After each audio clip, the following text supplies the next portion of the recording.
Un véhicule, le cubage, c'est 2000 francs le mètre cube.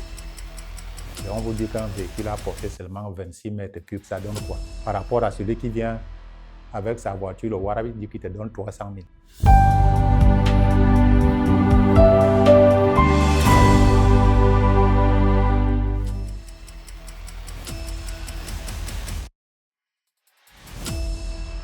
Je suis Sa Majesté Nature Daniel, chef de village Mangaï, dans le groupement de Mtché, par Nangaï Boko. Cette histoire d'exploitation frauduleuse du bois continue parce que, la plupart des citoyens, des villageois maintenant, sont dans la pauvreté. Et deuxièmement, malgré certaines dénonciations et autres, les populations constatent, pas seulement à Mangaï, que quand bien même on fait des efforts pour dénoncer et autres, on se rend compte que quelque part, il y a quelque chose qui ne cloche pas. On encourage ça quelque part. Et deuxièmement, pour porter peut-être un corps qu'on a enlevé à l'hôpital régional annexe de Nangaï Boko, nous utilisons les motos. Parfois, on porte sur les hamacs, sur les épaules. Alors, quand un forestier arrive, il nous propose que il va essayer de nous ouvrir la piste pour qu'il puisse arriver chez nous. Qu'est-ce qu'on va faire? Les gens sont obligés de céder. Parfois même, nous sommes de l'autre côté, nous faisons des champs. Il faut évacuer nos produits. Qu'est-ce qu'il faut faire? Il faut les porter sur la tête. Nous avons seulement la chance maintenant qu'avec l'avènement des Chinois et autres, nous avons des motos. Et ces motos vont passer par où?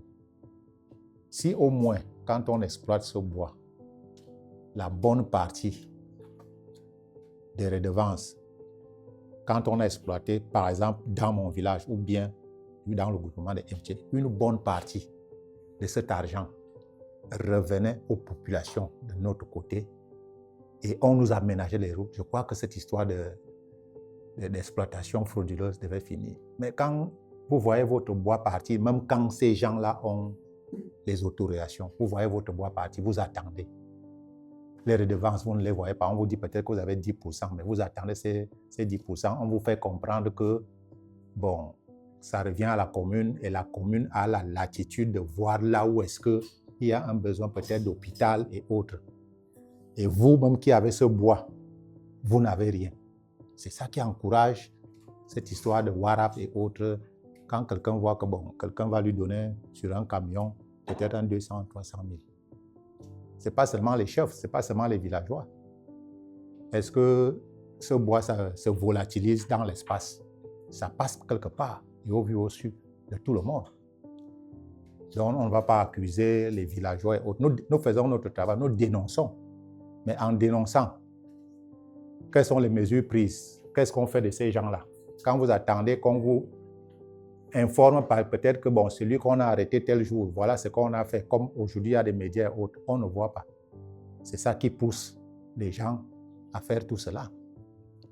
Si on avait au moins la bonne partie des redevances quand on coupe le bois dans le village ou dans la forêt de certains villageois et qu'ils voient qu'effectivement, voici ce que ça a donné. Ça va encourager les populations à dire que quand quelqu'un veut venir faire le warab, comme on dit, il va dénoncer. Mais quand on ne voit rien, mais le bois ne fait que partir. C'est ça qui encourage les gens. Ils disent que comme il en est ainsi, moi aussi, si on peut me donner mes 200 000, je profite. Si on peut me donner mes 300 000, je profite. Et en plus de ça, il y a cette histoire de cubage. Parce que quand on vous dit qu'un véhicule, le cubage, c'est 2000 francs le mètre cube. Et on vous dit qu'un véhicule a porté seulement 26 mètres cubes, ça donne quoi? Par rapport à celui qui vient avec sa voiture, le Warabi dit qu'il te donne 300 000. Alors que le cubage, celui qui a ses papiers, te dit qu'il a tous ses papiers. Sur un camion, tu n'as même pas 100 000 francs. C'est autant de choses qui encouragent cette histoire-là. Donc moi, je crois que pour que cette histoire de coupe illicite s'arrête, il faudrait que le gouvernement essaie de voir comment est-ce qu'il faut ménager les populations de la localité où le bois se coupe, qu'ils puissent bénéficier de quelque chose.